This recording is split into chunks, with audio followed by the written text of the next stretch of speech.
Well, good evening, Valley. Tom Rader here with your Fox 2 Sports. Now, the image you see behind me may look unfamiliar.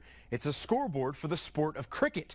To you, it may look like just a bunch of random numbers and weird words, but if you know the sport, it makes perfect scoring sense. Here's part 2 of Keeping Score, a Scorekeeper's story. General questions about sports. Are you a sports fan? Do you like sports? Soccer, yes. How do you feel about math? Well, it's a pretty interesting subject. But as offensive attacks increase and mathematic applications advance, how far can numbers and the strategy and science behind them reshape the game and its athletes? So using this equation on the upper left right here, I'm projecting that we need to win at least 99 games in order to make it to the postseason. The concepts presented in the film Moneyball have been around for some time, originally developed by writer, statistician, and historian Bill James. But can you really predict an athlete's output simply from numbers on a page? With this notebook, I can probably tell you most of all the things you want to know about each individual player in the major league, pitching, hitting, everything. And I haven't watched a game in years. Dr. Gregory Selber has been keeping his baseball record for 3 decades. You know, I've always been a believer that statistics, within reason, by degrees, can help people understand and can help them adjudicate the performance that's taking place on the field. From America's pastime to the sport of soccer and its popularity struggle in the U.S., could the answer lie in statistics?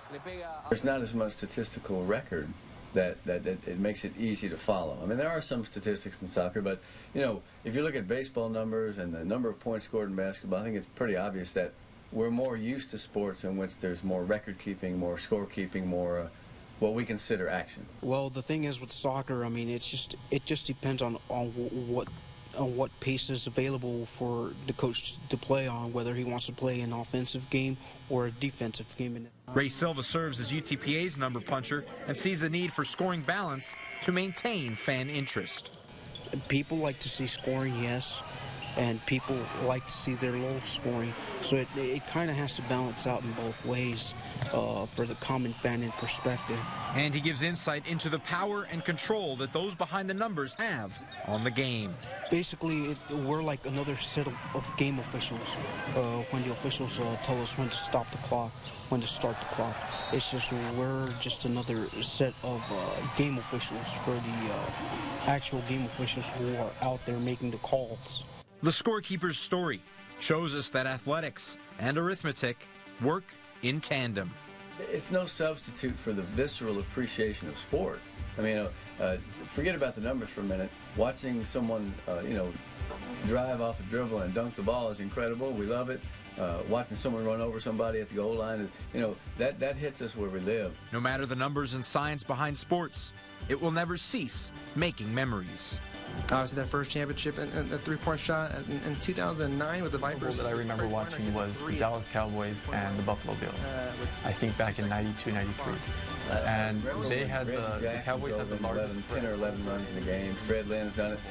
I wasn't alive to see it, but when Georgia Tech beat Cumberland, what was it, 222-0? There are those numbers in sports that are simply amazing. And I have to say that most recently, watching the Germans beat the Brazilians 7-1 is not only a statistical fluke, but one of the most amazing things that anyone's ever seen. Probably will not be duplicated in the semifinal anytime soon.